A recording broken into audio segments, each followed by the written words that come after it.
The situation is that I've recently upgraded something about my presentation or my work or my service that I provide, the things that I make, the way that I present myself, my routines, something, the things that I cook myself to eat. And it's something that requires more time, more steps, higher quality equipment. And I've been doing it. I've been doing it consistently, and the results are paying off. I can see the results. It's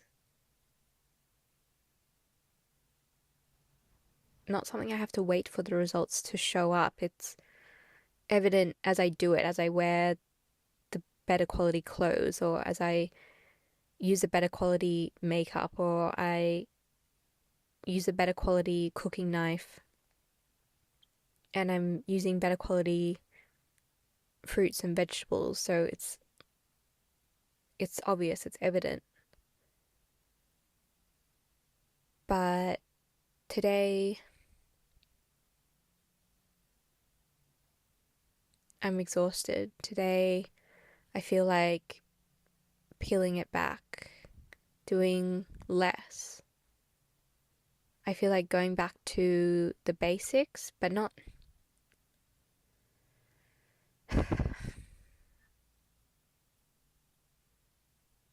I try to go back to basic. Not the basics, but basic, a basic level that the average people do. The way that people on average dress. The way that people on average do their makeup. The way that people on average, the quality that they shoot their videos, the quality of work that they put out, an average workout routine, average food, something you do often,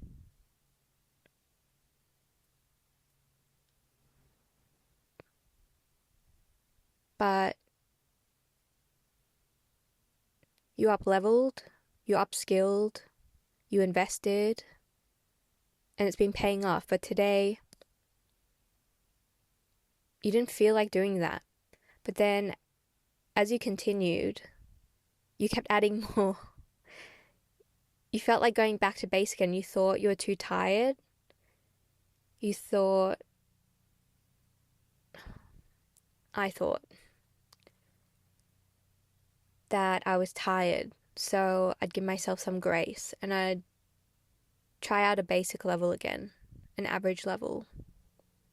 But I kept going back to the thing and I kept adding more high quality stuff back in. And it's like I couldn't help myself. I couldn't be average anymore. I can't accept the lower quality anymore. But when I did it originally, I thought it was because I was exhausted, but I wasn't exhausted. I was just using that as an excuse. And so,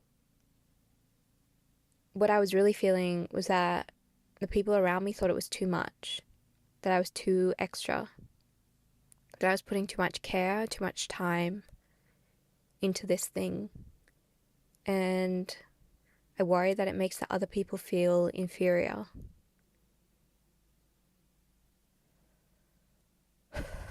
Whoa, I just lost my breath. My chest felt like it inflated like a hot air balloon. Yeah, now I feel shaky, like tingly in my fingertips. I didn't expect this to freak me out so much. I was doing this thing in private. No one could even see, and no one passed any judgment on me, so I don't even know where this is coming from.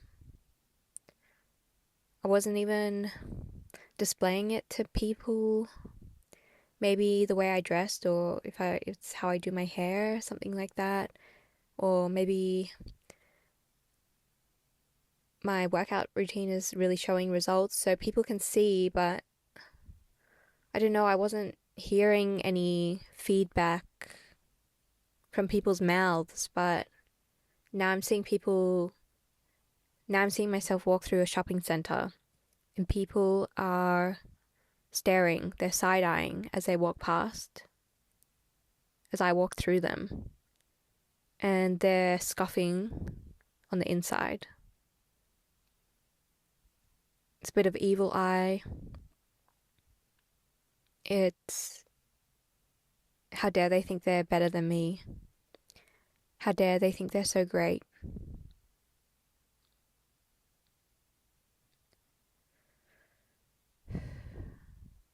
I'm going into a kitchenware shop and I'm buying the most expensive pan and the most expensive knife. And I'm pretty chuffed. I'm pretty happy. But there are other people in the store looking at me. They're jealous. They don't have the money I have to drop on this level of quality. And they hate me for it.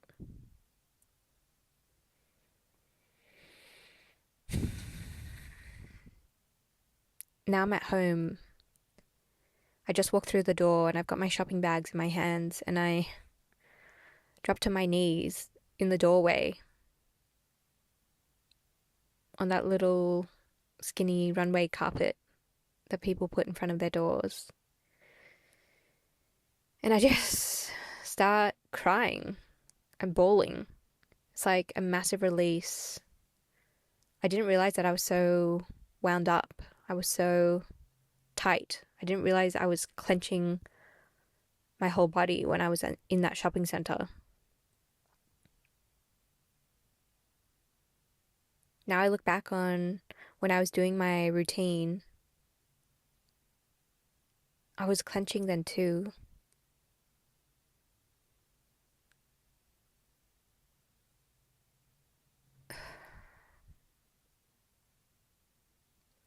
I want to speak to the clenching.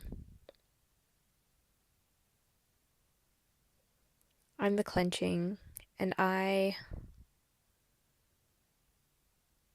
just want to be great. I want to be perfect. I want people to see results. I want them to see my progress, but I want it to exude through my skin, through my organs. I want it to come from the inside out. I want them to see it. I want to walk through a crowd and they notice something different. I'm different. I'm sparkly. I've got this iridescent aura around me that other people just don't seem to have.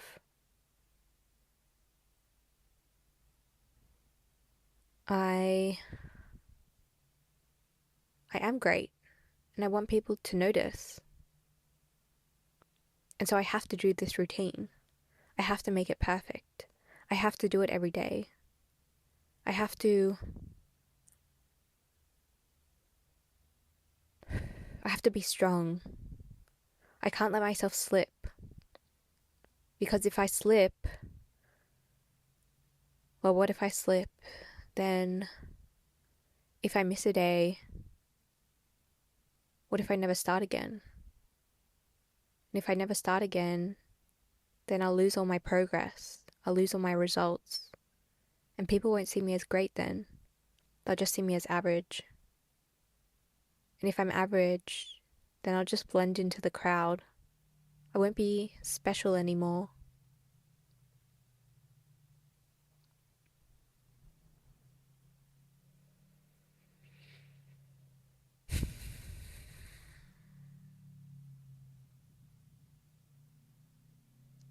But the weird thing is, when I do go out in public, And the results are showing. I know they're showing because I can see people turning their heads at me, but it's not good. Their reaction is not good. It's sour. It's bitter. They hate me. They despise me. They don't see me as inspirational. They see me as a threat.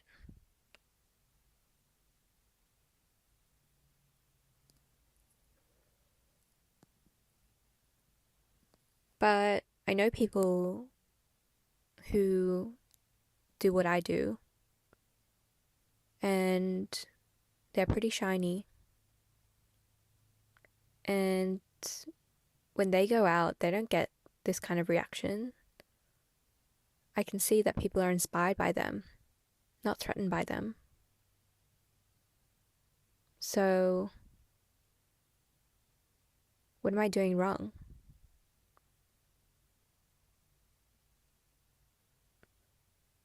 I guess I'm trying to create a separation. I'm trying to make myself better than them.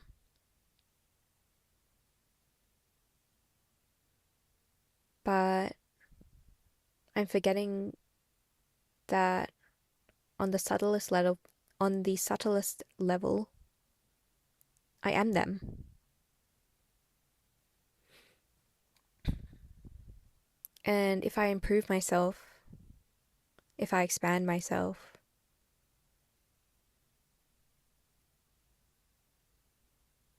if I'm more aligned with nature, which results in higher quality life, higher quality vitality,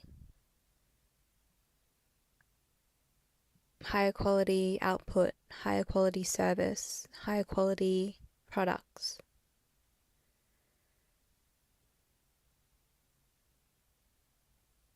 These things are actually just a reflection of being more aligned with nature. But I'm forgetting that part. I'm trying to manipulate my routine only on the earthly realm. And then I'm trying to show off this earthly product in myself. And then I'm trying to show it off in front of other people. Well, of course, they're not going to take it well because I'm separating myself from them. I'm separating myself from nature.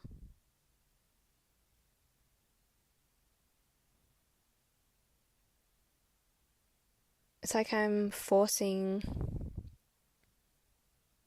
a product out of the routine. I'm getting all wound up around the routine.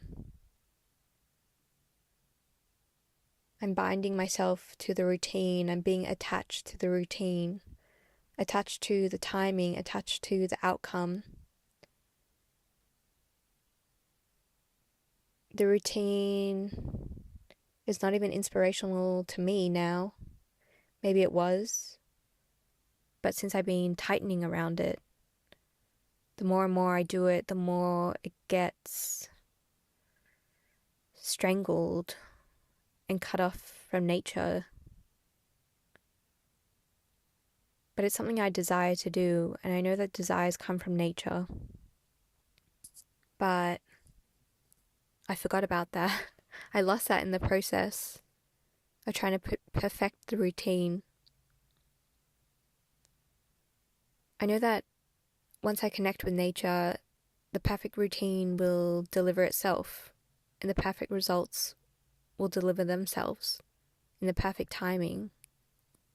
The outcome will be perfect, and people will be inspired by that because they're not actually inspired by the routine. They're not inspired by the timing. They're not inspired by the outcome, but they're inspired because when they look at me, they see a higher version of themselves. And that's inspirational.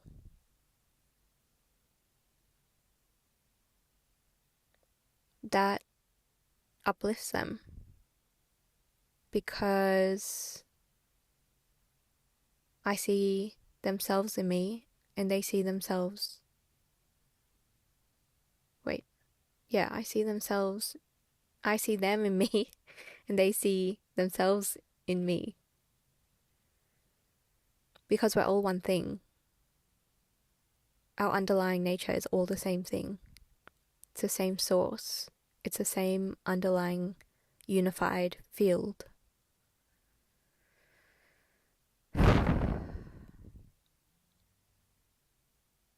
It's like I tried to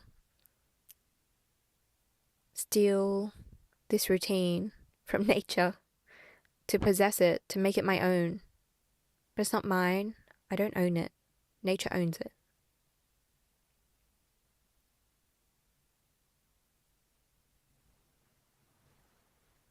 So I'm not exhausted today because the routine is too many steps or it's too difficult. It's not difficult. That's why I kept going back and adding the steps in again. I couldn't bear to have it be less quality, to be less perfect, because it's nature who wants it to be high quality. And it's nature who gave me the tools, the resources to invest, the time, the desire in the first place. Nature doesn't want me to backtrack into a smaller version of myself, but nature also doesn't want me to use the routine or use the outcome, use the timing to project some kind of false, bigger personality. But I was trying to make it into that. I was trying to show off my small self instead of letting my big self come through my small self and having that be the show.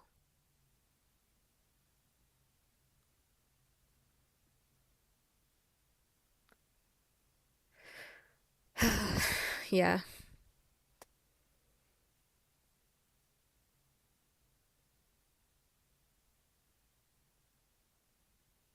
So what do I need in order to unclench my muscles, unclench my body, unclench the fascia, even unclench the atmosphere? When we try and act from the individual self and not from nature, it strains the atmosphere. So I wasn't just holding strain and tension in my body, but I was actually straining and tensing the entire atmosphere around me. And so when I go out in that crowd of people, they're not inspired by me because I'm straining them. I'm actually trying to pull them in and trying to manufacture a response out of them. Who would want that? Of course, that feels yucky. Feels yuck. They see me and they're not jealous. Maybe they are. Maybe they think that that's what it is, but it's really because I'm trying to force them into seeing me in a certain way. Seeing my small self, my individual body, trying to get them to be inspired by that. It's just they have their own small self, they have their own individuality.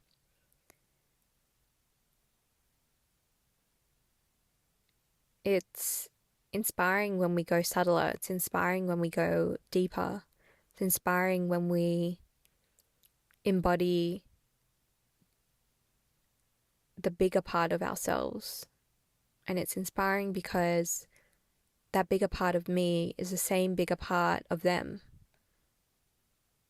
And when they see someone who is connected to that, then it shows them that there's something more, there's something beyond what they've known, something beyond the repetitive cycles that they're stuck in.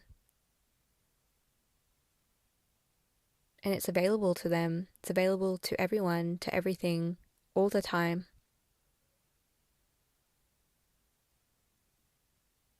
And that's what I want to be an inspiration of.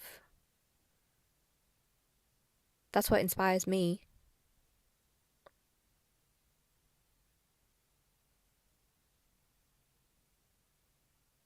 But I was cutting that off. It's like I was cutting my legs off.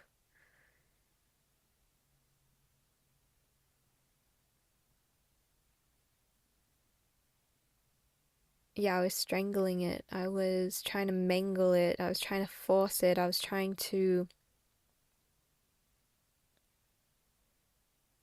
use my small hands to mold the experience of myself, of other people's perception of me, of my own perception of me. But if I let God use their hands to mold everything, that's what God is doing in the first place. And so aligning my routine with that, with what's actually happening, that loosens the strain, it loosens the tension. The atmosphere can relax, I can relax, and then people can relax around me.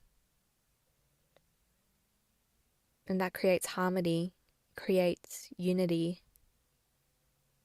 it creates remembering, recognizing, being.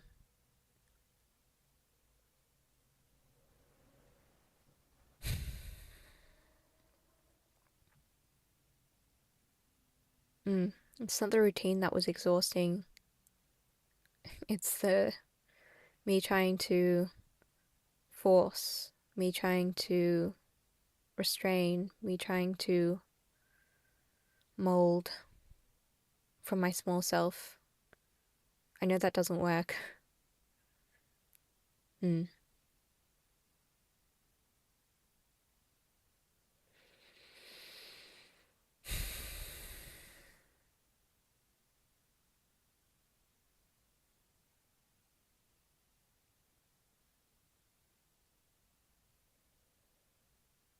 Yeah, I feel like I can breathe again now. Everything feels calm. It feels still. Feels like a lake that doesn't have any ripples in it.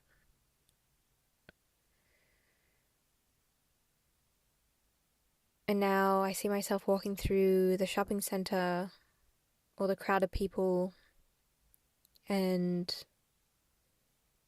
everything just flows nicely, but without these waves, without this turbulence, without this like wave pool, without these. I'm seeing one of those um, amusement parks, but they have the wave pool, but it's fake waves. It's like I was trying to forcefully pull people's attention towards me, like one of those fake wave pools. I was trying to create these waves, but that doesn't feel good. What feels good is connection with that stillness, connection with that underlying field of non change, of non waves, of non ripple. When I embody that, that's what's inspirational. And that's what makes my routine perfect. It's when I bring that part of me through. But I'm not bringing it through, it's I'm letting nature flow through me as it does naturally. I don't need to do anything, I just need to stop resisting.